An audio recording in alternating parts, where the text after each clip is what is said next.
Hello students, I am Anup sir and today I will be taking class 9th physics, and in this we will be continuing with the chapter experimentation. So today we will be covering the topics like least count of a measuring instrument, and we will be covering with simple pendulum, and then we will be doing certain numericals on it.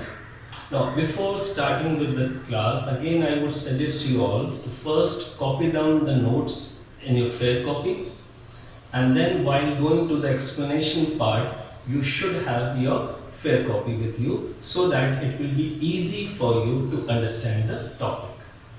So, you do this first and then you come on to the explanation video. So, let's start with the topic, and our first topic today will be least count. Now, what do you mean by least count?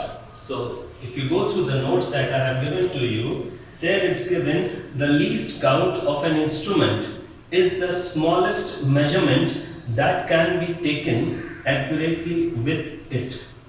Smaller the least count of an instrument, more precise, that means more accurate is the measurement made by using it. So first we have to understand what is the least count of an instrument and how do we calculate it. The definition says it is the smallest measurement that can be taken accurately with it. Now I will explain you what do they mean by this. If you have ever noticed the scale that you have that you use for drawing the lines, in that scale on one side you will be finding measurements marked in centimeter. Okay. Now if I consider the scale here, the marking on the scale goes like this: 0, then we have marking of 1, then you have marking of 2, then marking of 3, and this I am talking about the marking is in centimeter. Now suppose you are asked to find the least count of this scale. So how to find the least count? As the definition says, the smallest measurement that can be taken accurately with this apparatus. Okay. Now for that what you will do, first of all you will take the difference of the two consecutive marking.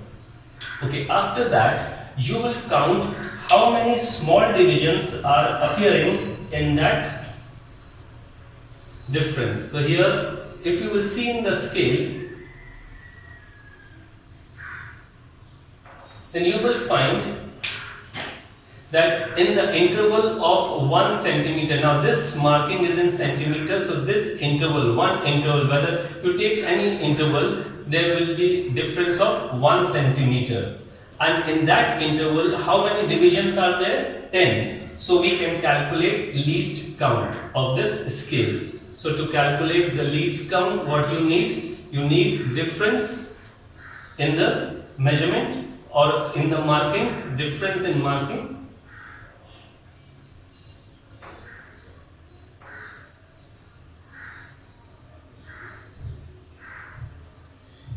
And what else you need? The number of divisions in between the marking.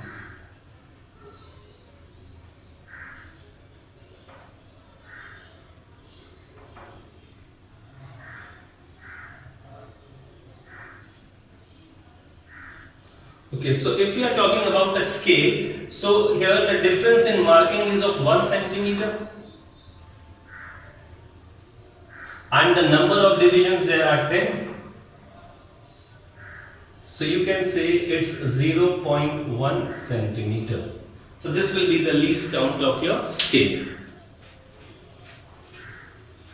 Hope this is clear to you. First of all, you will take the marking difference between any two consecutive markings, and then you will count the number of divisions in between those marking, and then you can apply it by the formula difference in marking upon the number of divisions in marking interval, and that will give you the least count of that apparatus. Now in the lab you will be also using like ammeter or a voltmeter and so on. Now suppose you are given an ammeter, and on the ammeter scale See here, on the ammeter scale like this is the scale of the ammeter, and marking is done like this: 0, this is 0.5 ampere, then 1 ampere, then 1.5 ampere, and so on. And you are asked to calculate the least count of this ammeter. Now what you will do, you will take any interval. Now let us take this interval, and then you will count how many divisions are there in this interval. Now let us consider that there are 10 divisions. Now let us suppose there are 10 divisions, and you have to find the least count of this. So for the least count, first you will take the difference in the marking. So from 0 to 0.5. So how much is the difference? Difference is of 0.5 ampere. And how many divisions are there? Now let us suppose there are 10 divisions.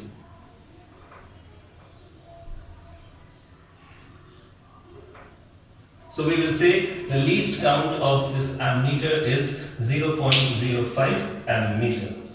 So this is how we can calculate least count of a given appliance. So I hope this is clear to you, what is least count and how can you find the least count.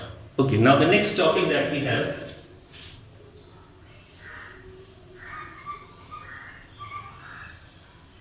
it is simple pendulum. The next topic we have is simple pendulum. Now see, in simple pendulum,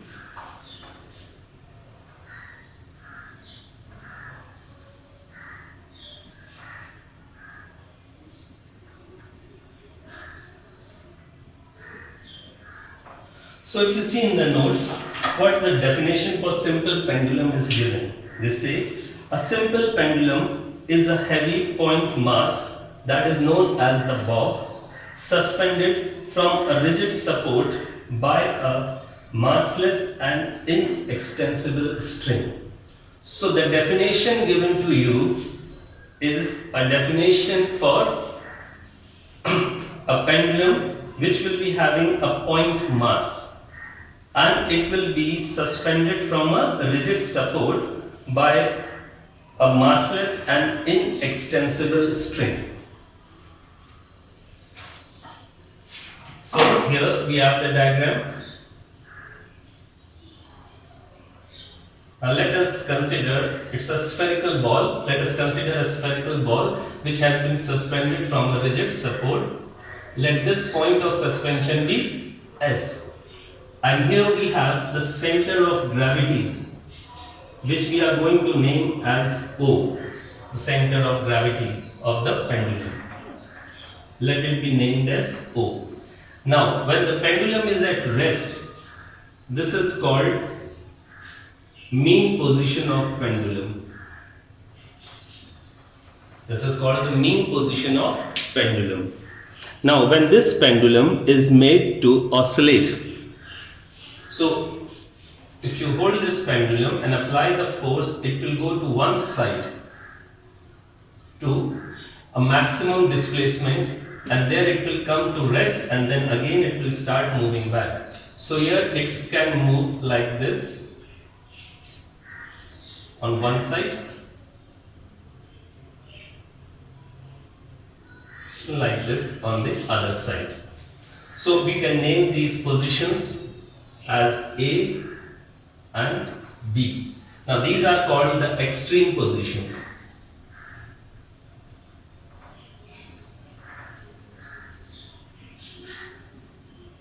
So we have extreme position on both sides of the mean position.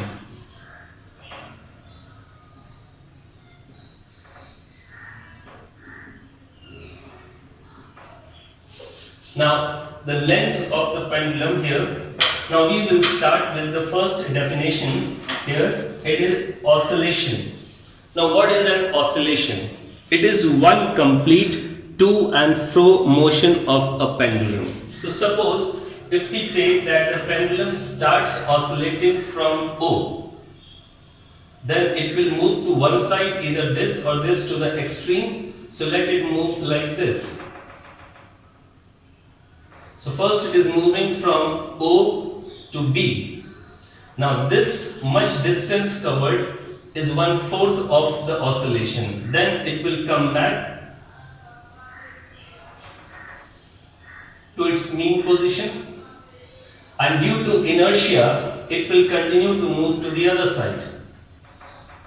It will move this side, and then from here it will come back again like this.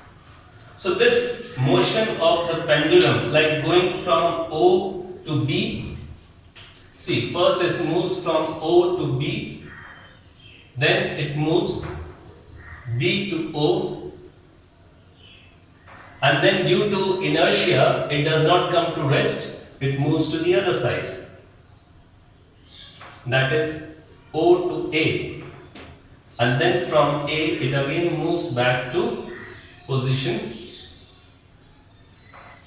So this is called one complete oscillation, or in other words you can say, if you count it from here only, it is going from A to B like this and then coming back. That is also known as one oscillation. See, if we start from O, so this will be one oscillation. O to B, then B to O, that is half oscillation, then B to A and back A to O like this. So this is one complete oscillation. Or if you start from A, then you will say it will go A to B passing through O, and then from B back to A. So this will be your one complete oscillation. A to B, that is half oscillation, then coming back B to A, that is another half oscillation, and we will count it as one complete oscillation. So in other words, the definition says what is oscillation? One complete to and fro. One complete to and fro motion of the bob of pendulum is called one oscillation. Then we have the next term, time period. Time period is the time taken to complete one oscillation. Whatever time it takes to complete one oscillation, that is known as time period of the pendulum. Now remember, going from A to B and then coming back is one oscillation. So time taken to complete one oscillation, that is called time period. Now in this diagram, if I ask you O to B, how much part of the time period is this? See, A to B and then coming back from B to A, going A to B and then coming back B to A, this is one complete oscillation, and time taken for it will be one, that will be the time period. But if I ask you how much time does it take in moving from O to B, then O to B is 1/4 of the time period. Going from mean position to one of the extreme position, that is the 1/4 of the time period. Remember this. Time period is represented by capital T and its unit will be second. Then we have the next one is frequency. What is frequency? It is the number of oscillations made in 1 second. The number of times the pendulum can oscillate in 1 second, that is known as frequency, and the symbol that we use for it is F or N, and the unit is per second or hertz that I have given you in the notes, you can see there. Next we have a relationship between time period and frequency. So the relationship between the time period and frequency. So relationship is this, that time period is a reciprocal of frequency, or you can say frequency is a reciprocal of time period. That is the relationship between time period and frequency. Next is amplitude. amplitude means the maximum displacement of the bob from its mean position on either side. Now this was the mean position. You can see in the diagram, pendulum will be moving extreme to one side and then extreme displacement to the other side. So this distance on either side, either you count OB, this is known as amplitude, or you count this OA, this is also known as amplitude. It is the maximum displacement on either side of the mean position. And it is represented by the symbol A, small a, and it is having the unit meter. Then we have the effective length. Now what is the effective length of the pendulum? Now this is the length of the string that we are using. This is the point of suspension, and this O is the center of gravity. So we say that the length from point of suspension, that is S, up to the center of gravity of the bob, this length from S to O, this is called effective length of pendulum, and it is represented by small l. So these were the 5 terms related to simple pendulum. What were those 5 terms? The 5 terms related to simple pendulum were oscillation, one complete to and fro motion, time period, that is time taken to complete one oscillation. Then we have frequency, number of oscillations made in 1 second. Then we have relationship between time period and frequency. Then we have the next term, amplitude, that is the maximum displacement on either side of the mean position, either this side or this side. That is known as amplitude. And we have the effective length of the pendulum from the point of suspension to the center of gravity of the bob. That is known as effective length of the pendulum. So you can note down this much. Now the next we have, experimentally it was found that T is directly proportional to the square root of length. Experimentally it was found that T, that is time period, is directly proportional to square root of the length. In other words, you can say that T square is proportional to the length, or we can say that this ratio T square upon L is constant.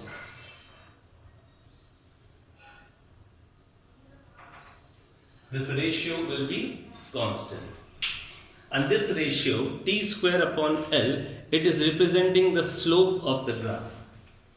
This ratio is representing the slope of the graph.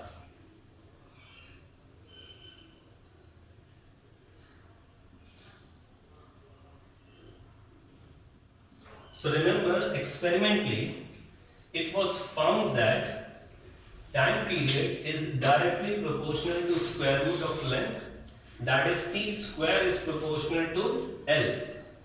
Now what does this mean? This means if we are going to plot L on the x-axis and T square on the y-axis, and then if we plot the graph between these two with the reading of these two, you will be getting a straight line graph. You will be getting a straight line graph, and the slope of this graph will be given by T square upon L, and this slope will be constant. This ratio T square upon L, this is called the slope of graph, and this slope will be constant for a given observations. Now then it was seen that this value, that is the slope of graph, it was noticed that slope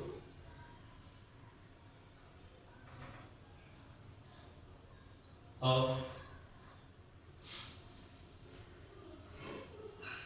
T square versus L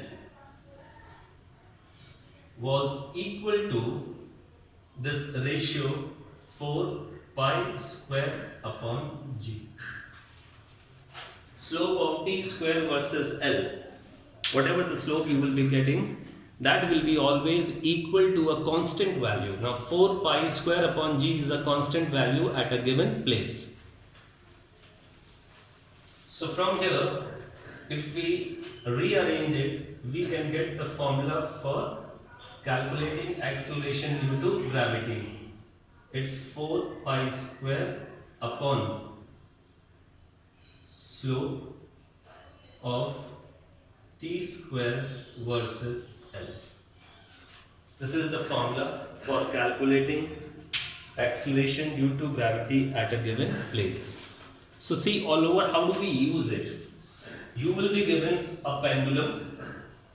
Then what you will do, you will fix the length of pendulum, and for 20 oscillations of the pendulum you will note down the readings.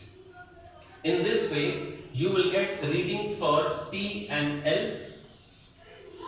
Then you will plot the graph for these observations for L and T square. You will plot the graph for L and T square. That will give you a straight line graph. Now from the graph you will calculate the slope of it, and then you will apply in this formula, and you can calculate value for acceleration due to gravity at a certain place. You just remember this formula because this topic is to be covered experimentally. Orally I can just explain you how to do it. In the physics lab you will be given a pendulum and you will be given in the pendulum you will be given, and then you will, with the help of the stopwatch, you will note down the time period for the oscillations, and then with those reading you will be plotting the graph. Remember, this is to be done experimentally. You will be plotting the graph, and then when you will plot the graph you will be getting a straight line graph. Then you will calculate the slope of this graph. Now how to calculate the slope of the graph, this you will cover in the next chapter. And then this will be the formula to calculate acceleration due to gravity. This experiment you will be given in your classes to do. So you can note down the formula that you will be using. 4 pi square upon slope of t square versus L. That is the slope of this graph that you will be plotting. Okay. Next we have factors affecting the time period of a simple pendulum. Now there are two factors which affect the time period of a simple pendulum, and those two factors are the length of the pendulum and acceleration due to gravity. And how do they affect the time period? The first one is that time period is directly proportional to square root of length, or you can say t square is directly proportional to length. Now what does this mean? This means whenever there will be increase in length, if length will increase, time period will also increase, and if length will decrease, time period will also decrease. In directly proportional, remember, if the right one increases, left one also increases. If the right one decreases, left one also decreases. So the first factor on which the time period of a simple pendulum depends is the length. And how does it depends upon the length? Time period is directly proportional to the length, square root of length. In simple words, we can say if length will increase, time period will increase. Now you know what does this mean that time period has increased? Increase in time period means now the pendulum will take more time to complete one oscillation. Remember this. Increase in time period means the pendulum will take more time to complete one oscillation. In other words, you can say that the pendulum will go slow. The pendulum will go slow. In simple words, you can say this. If the length decreases, we say that time period decreases. Decrease in time period means pendulum will be taking less time to complete one oscillation. So in other words, you can say that pendulum goes faster. Hope this is clear to you. For explanation of this, I have given you one example. If you go through that example, they say, while swinging, if we stand on the swing, the time period of swing decreases. Now see how the time period decreases. If a person, now let us consider this as a swing. Suppose the person is sitting, so we can say that center of gravity is at this position. This is the position of center of gravity, and swing is suspended from here. So you can say that this is the length of the swing. Now this say if the person stands on the swing here, let us consider the person who was sitting. Now if that person stands, then the center of gravity is raised.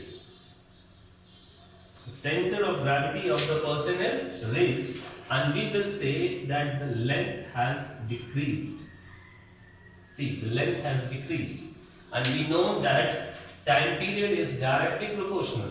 So if length decreases, time period will also decrease, and decrease in time period means the pendulum will be taking less time for one oscillation. In other words, you can say that the swing will go faster.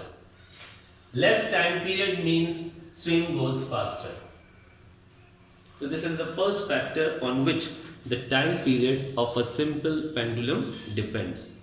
Now suppose you have to compare time period of two different pendulums at the same place. Now we can say these two are the different pendulums. One is having the length L1 and other one is having the length L2, and you have to compare their time period. Now these two pendulums are at the same place, so that means gravity is same for them. So how will you compare the time period? So you can note down this formula for comparing the time period. T1 by T2 is equal to under root L1 upon L2. This formula we will be using for comparing the time period of two pendulums with different length but at the same place. But at the same place means they are having same acceleration due to gravity. So this is the comparison formula for two pendulums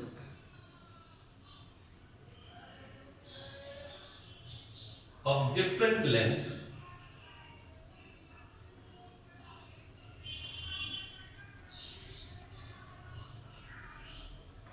but at same place. At same place means gravity will be same. Then you can apply this formula for comparison of the time period. This is the first factor on which the time period depends. Now let us consider the second factor. Hope this is clear to you, so you can pause and note down this point if you want.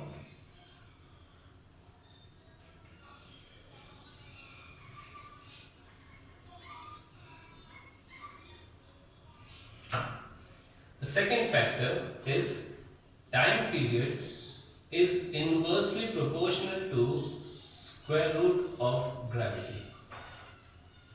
This is the second factor on which the time period depends. Time period is inversely proportional to square root of gravity. Now inversely proportional to square root of gravity. This means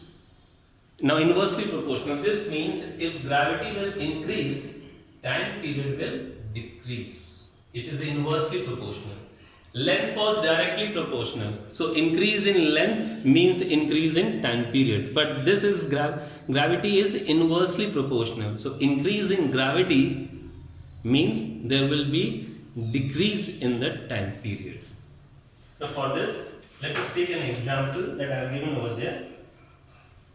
A pendulum clock goes slow when it is taken to mountain or mines due to decrease in value of gravity. Now when we take a pendulum clock, suppose uphill to the mountains, then as we increase in altitude, gravity decreases. Now if gravity decreases, time period will increase. And what does increase in time period means?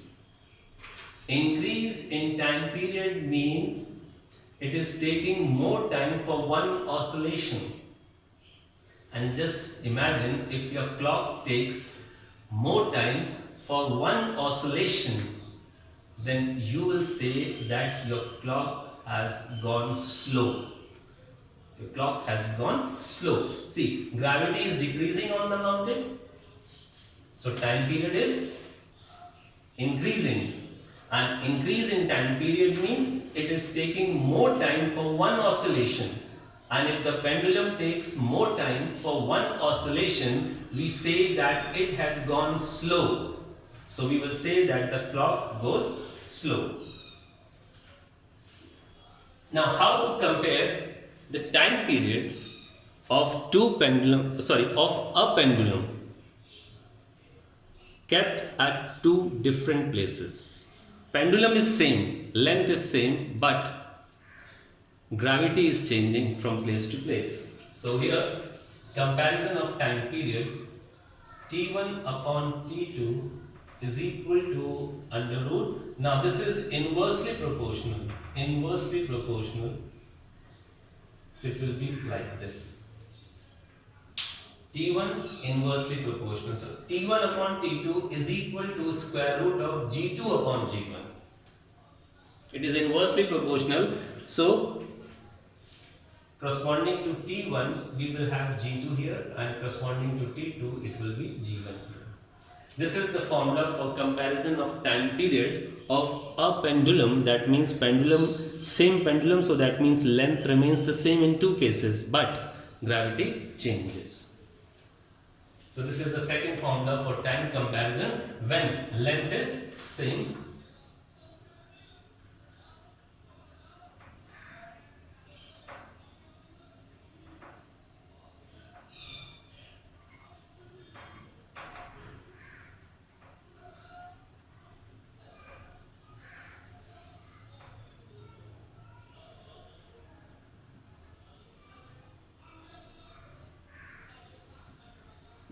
The previous formula that I told you, it was for comparison of time period when gravity was same but length was changing. And here this is the formula for comparison of time period when length remains same but gravity varies. So these are the two factors on which the time period of a simple pendulum depends. Combining these two factors, we get the formula for the time period of a pendulum.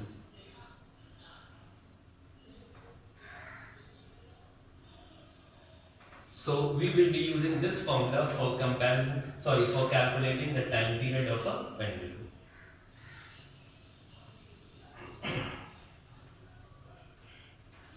Okay, the next we have, there are certain factors on which the time period of a simple pendulum does not depend.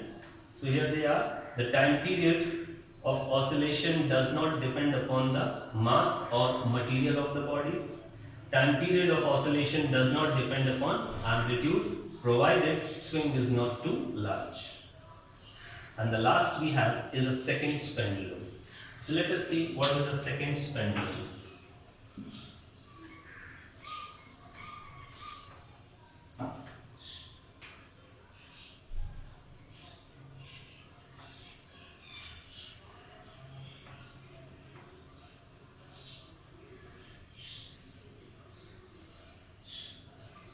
Seconds pendulum is a pendulum which completes its one oscillation in 2 seconds. Pendulum which completes its one oscillation in 2 seconds. And we also know that time taken to complete one oscillation is known as time period. So we can say a seconds pendulum is a pendulum whose time period is 2 seconds. This is the definition for simple pendulum. sorry, for a seconds pendulum. So what is a seconds pendulum? It is a pendulum which has a time period of 2 seconds. Or you can say it is a pendulum which completes its one oscillation in 2 seconds. So we know that time period of a seconds pendulum will be always fixed. In some of the numericals that you will be doing, you will be given a seconds pendulum. So you have to keep it in mind that the time period will be taken as 2 seconds. Now, if we know the time period of a pendulum, we can also calculate its frequency, because in the notes I have given you the relation between time period and frequency. Now, suppose you are asked to calculate frequency. So, how frequency is related to time period? Frequency is reciprocal of time period. This is the relation. Time period of a seconds pendulum is 2. So, we can say its frequency is 1 upon 2, 0.5, and the unit for frequency is hertz. Or you can also write per second. Or you can also write the unit as per second. This is the unit for frequency. So this is clear to you, seconds pendulum, and how to calculate its time period will be fixed.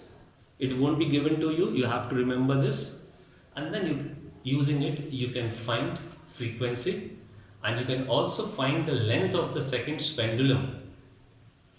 Right? Because we know the formula. See, how can we calculate its length? We know that time period is 2 pi under root L by G. Now, time period is known to you, 2. Pi value is also known to you. Gravity value is also known to you. So, you can calculate the length of seconds.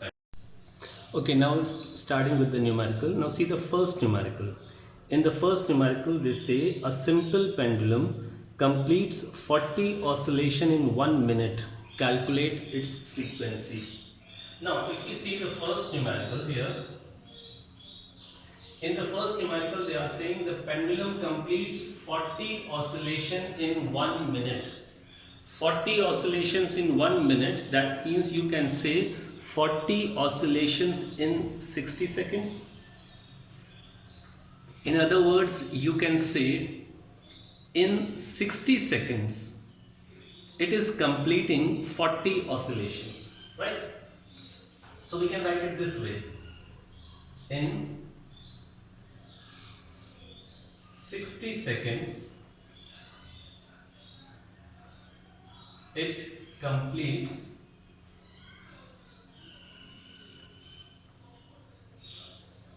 40 oscillations, right? So how many oscillations in 1 second?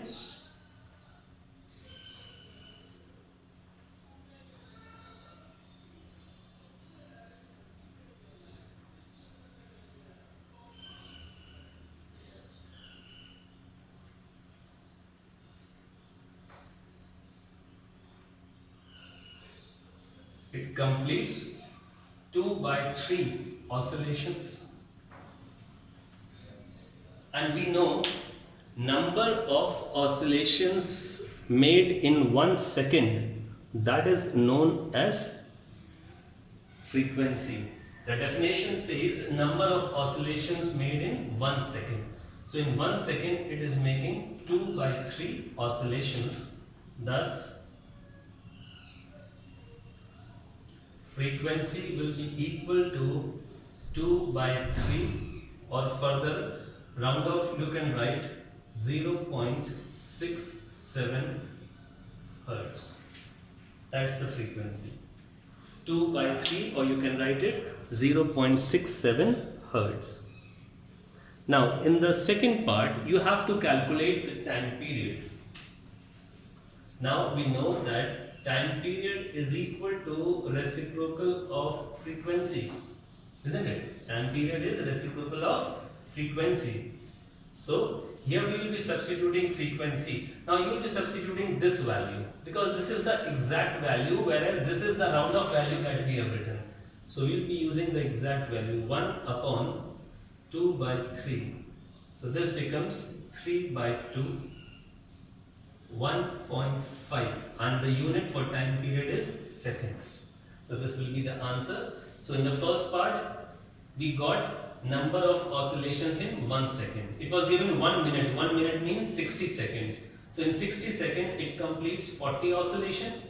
So in 1 second it will complete 2 by 3 oscillations, and the number of oscillations made in 1 second, that is called frequency. So frequency is this one. And then you take the reciprocal of frequency, you will get time period. So this is how we will be solving the first numerical. Coming to the second one.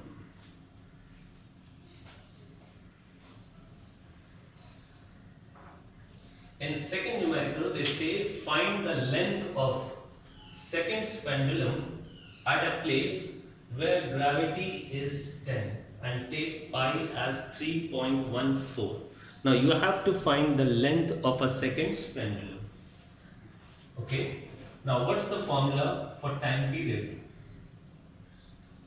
T is equal to 2 pi under root L by G. Right? Now this formula further can be written like this. If we take square of both the sides, T square is equal to 4 pi square L by G. Hope this much is clear to you. Now in this question they have asked us to find the length. Now to find the length, you rearrange this formula. That means you make L the subject. Now if you make L the subject, this G will be cross multiplied and 4 pi square will be also cross multiplied. So formula will be rearranged like this.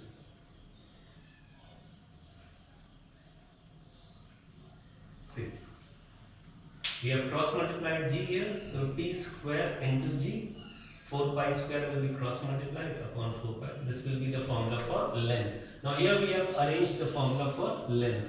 Now let us substitute value for L we have to find. T is time period. Now which type of a pendulum is this given? Seconds pendulum. Remember, for seconds pendulum, time period will be fixed. So we can say it's a seconds pendulum, so its time period will be 2 seconds. This won't be given in the question. You have to keep this point in mind when you are calculating, when you are doing a numerical for a seconds pendulum, time period is 2.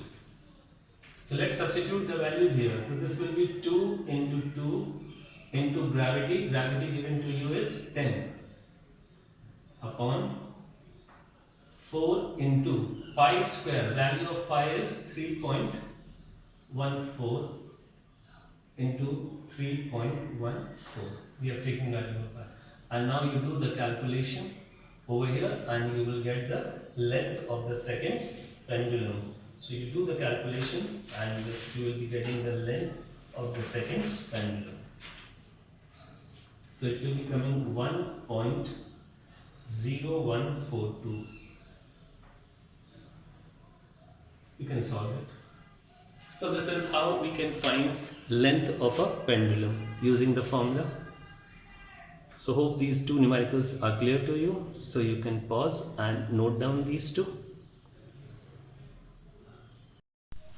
See numerical number 3. Numerical number 3 says a seconds pendulum. Again it's a seconds pendulum. So that means time period will be 2 seconds. Is taken to a place where acceleration due to gravity falls to 1/4. Now here the value of the time period that we take 2 seconds, we take it under the standard condition of gravity. Okay. Now the same seconds pendulum is taken to a place where acceleration due to gravity falls to 1/4. Now remember, it's a second pendulum, so it is having a time period of 2 seconds under the condition that the gravity is 9.8. But here they are saying that it is taken to a new place where gravity falls to 1/4. Now it won't be a seconds pendulum because its time period is now going to change because gravity is changing.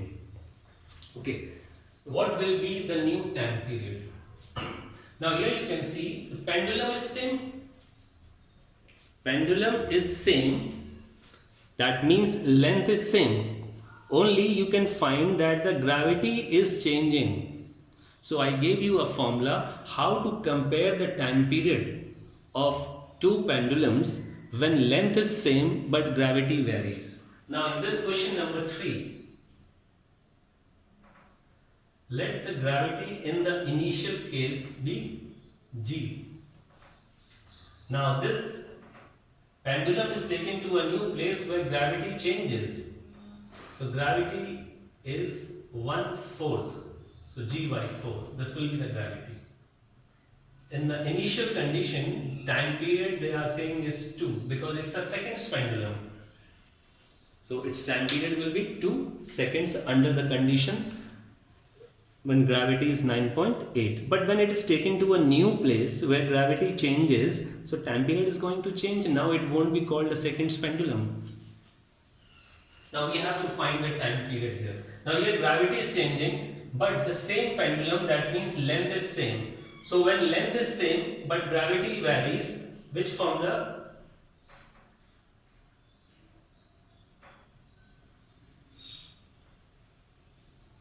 We have this formula.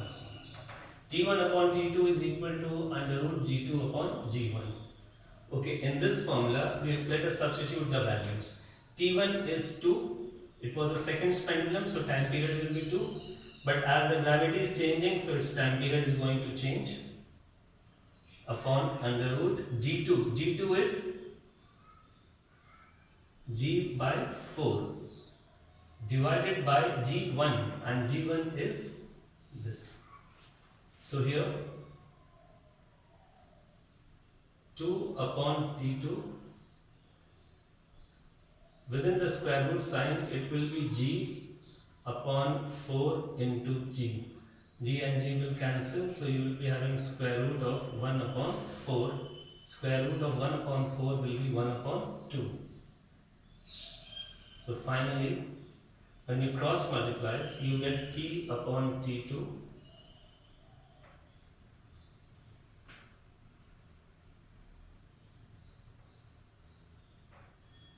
So what will be the new time period? So the new time period will be 4 seconds.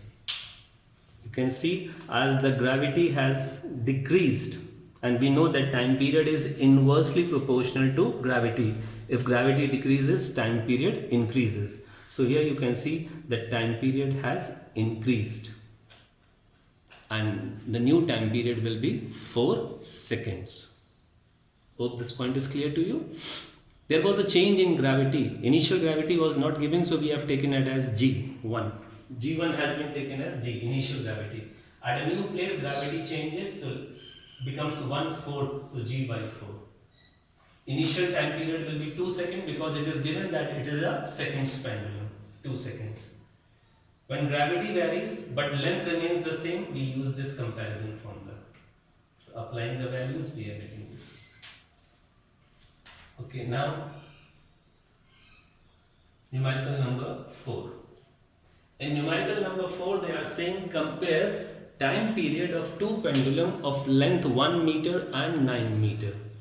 Now you can see in numerical number 4,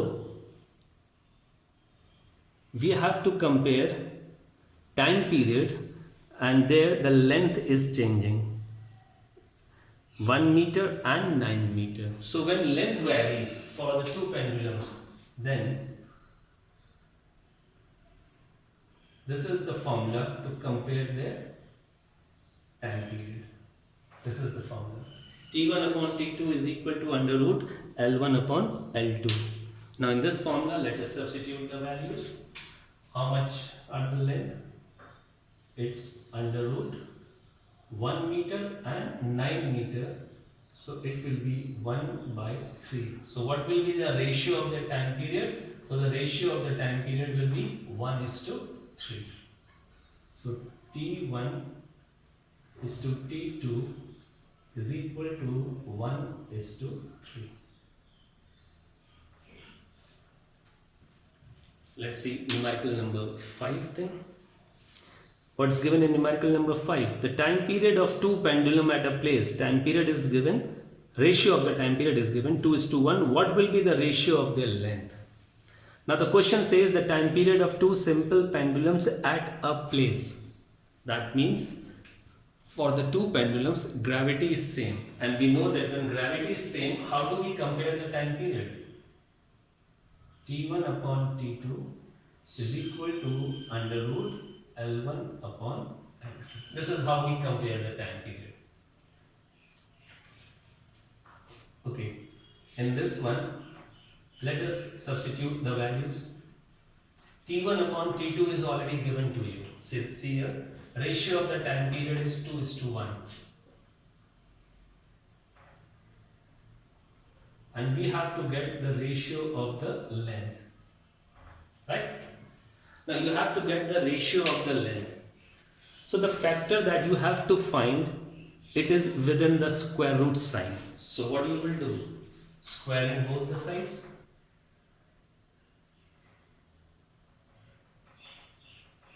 So this becomes 4 upon 1 and this becomes L1 upon L2. So we have got the ratio of their length. So L1 is to L2 is equal to 4:1. This they have asked in the numerical to find the ratio of their length. So the ratio of their length will be 4:1. Hope this point is clear to you. When length is same and you have to compare the time period. When length is same and you have to compare the time period, then this formula. And when gravity is same and you have to compare the time period, then this formula. This to be used when length is same, and this is to be used when gravity is same. So you can pause and note down these numericals. Now see this numerical number 6. A pendulum completes 2 oscillations in 5 seconds. What is its time period? Now see, by the definition of time period, what is the definition of time period? Time period means time taken to complete one oscillation. Now if you go through this question, they have given you time taken to complete 2 oscillations.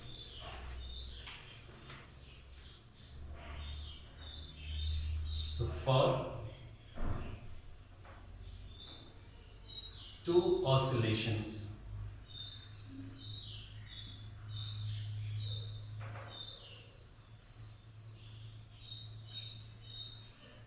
time taken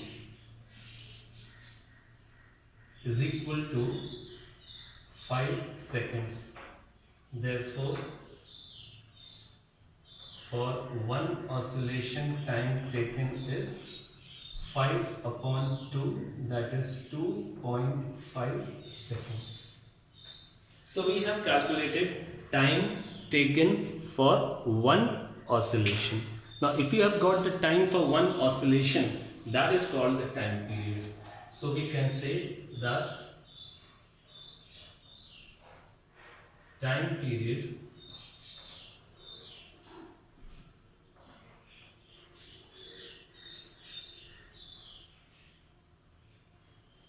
time taken to complete one oscillation, that is called time period. So we have calculated time period 2.5 seconds. Now gravity is given and they have asked you to find the length. Okay, in the second part, we know that time period is equal to, so if we take squaring both the sides, we get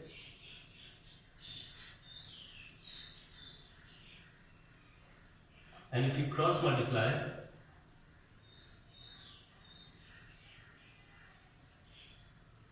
you will arrange the formula for length and now you substitute the values and you will get the length. So value for time period you have already calculated, it's 2.5 square, gravity 9.8 upon 4 into, now pi is not given, so you can use pi as 22/7. And now you solve for this, do the calculations and you will get the length. So finally you can write it like this, length is equal to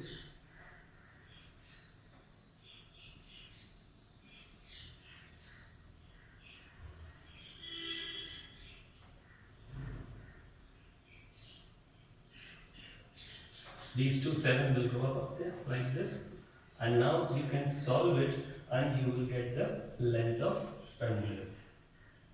So you solve it to get the length of pendulum. It will be round off to 1.55 meter, nearly this much.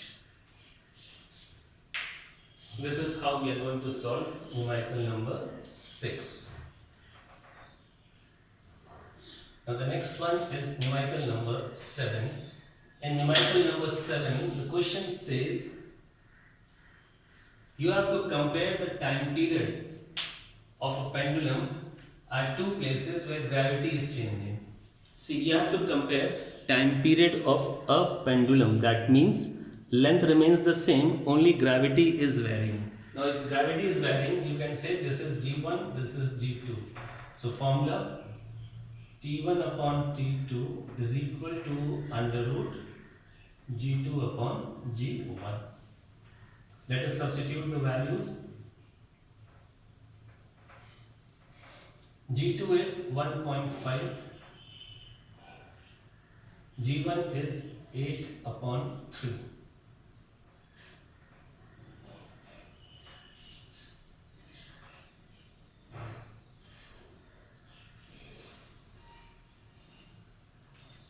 So if you remove the decimal,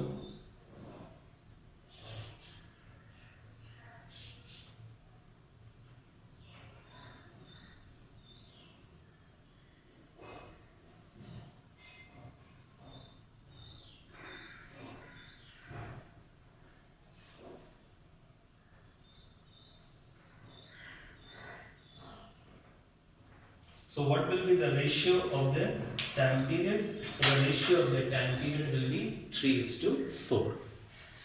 So you can pause and note down this.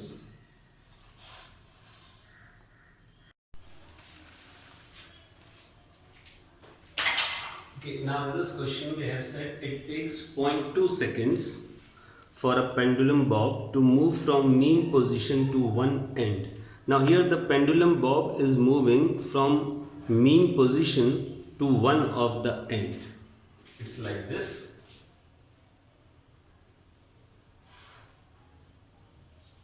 This is the mean position and this is extreme position on one end.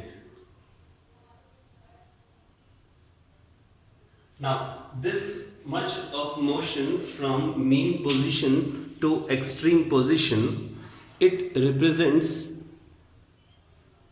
1/4 of the time period. Remember, motion of pendulum bob from mean position to one of the extreme position is 1/4 of the oscillation, and you can also say that it represents 1/4 of the time period. So from here to here it is representing 1/4 of time period. 1/4 of time period, and the time that they have given is 0.2. So time period is 0.8 seconds. Hope this is clear to you now. It was moving from mean position to one of the extreme position and it was taking 0.2 seconds. Now remember, mean position to extreme position, this is 1/4 of an oscillation. So for time you can say it is 1/4 of the time period. So we have equated and got the result. T is equal to 0.8 seconds. So you can pause and note it down. Two pendulums A and B have equal length but their bob way different. What would be the ratio of their time period?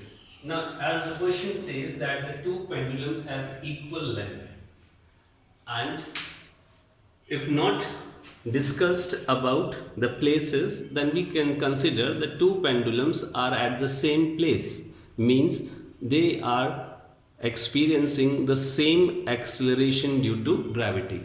And we know that time period of a pendulum depends upon, see, time period of a pendulum depends upon square root of length Time period of a pendulum depends upon square root of acceleration due to gravity. If these two factors are same for the pendulums, then remember that time period will be equal, because these are the two factors which can differ the time period of two pendulums. If these two factors are same for the pendulums, that means the time period will be same. No other factor will affect their time period. Now here the bob were of different weight, and we know that time period does not depend upon weight. So you can write time period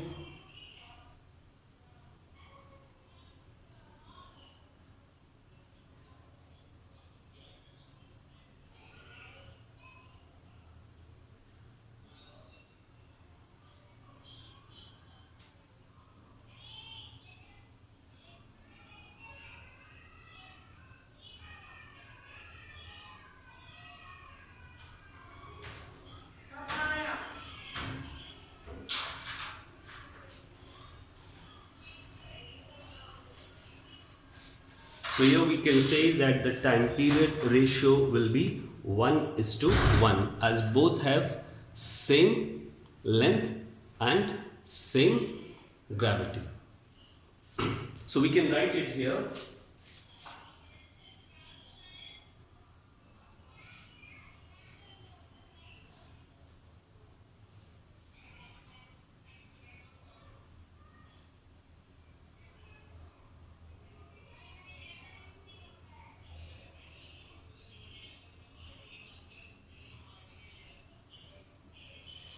Length is same for both.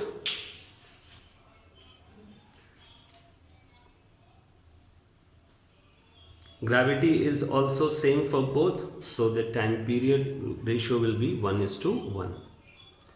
So you can pause and note down. Now here the two pendulums A and B have length 1 meter and 4 meter respectively at a certain place. So by the information given, it is clear that two pendulums are having different length but same acceleration due to gravity, as they are at the same place.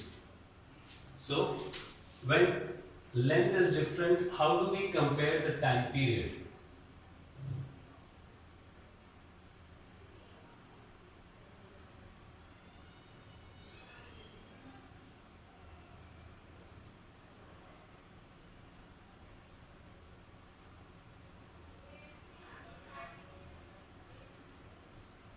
So we have got comparison of the time period is 1:2. So this comparison shows that T1 is less than T2.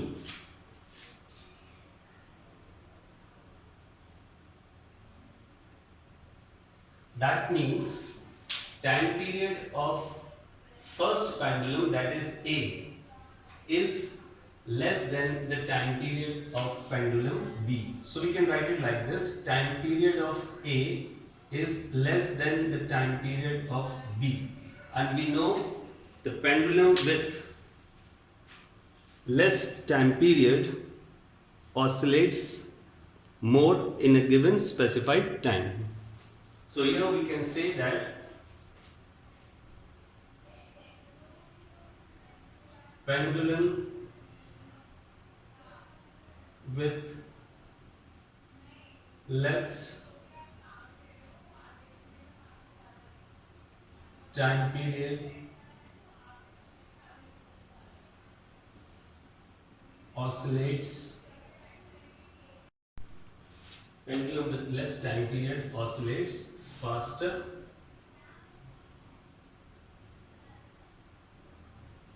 that is, it makes more oscillations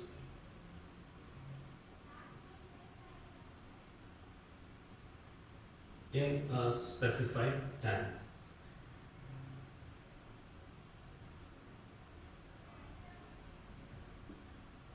Therefore, A makes more oscillations.